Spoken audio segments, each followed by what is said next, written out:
everyone. We thought that we would keep the continuation of digital information flowing here. This month, we're going to talk about Google's Inactive Account Manager.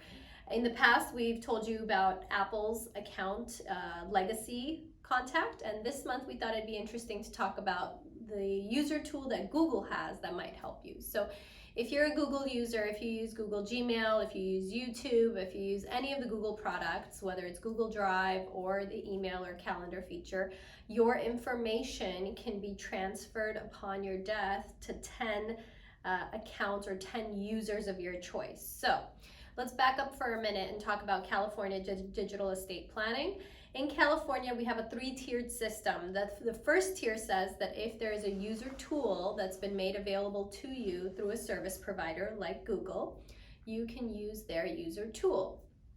If you don't use that user tool, what ends up happening is the default, the court will look at your estate planning documents. So Google will ask for estate planning documents, for digital executor, what you have named in your estate documents that will give them the authority to release the information.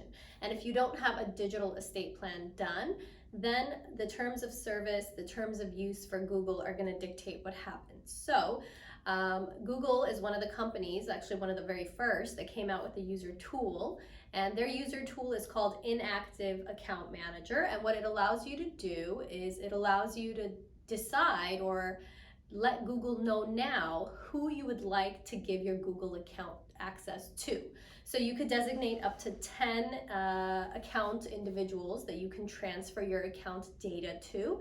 You can actually decide when you want Google to follow up with you if they don't hear from you. So for example, if you don't use that Google account for 3, 6, 9, or 18 months. So you could decide which time frame. So you can say, if I haven't logged in a year, go ahead and send me an email or contact me with my preferred method of contact. And if you haven't heard from me, then go ahead and contact my preferred users or preferred people that I would like to list on this account.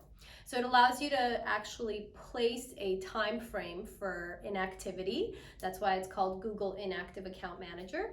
And it also allows you to pick those 10 people that are the important people. And you can actually select what each person gets as far as your data. So you can say my email data only.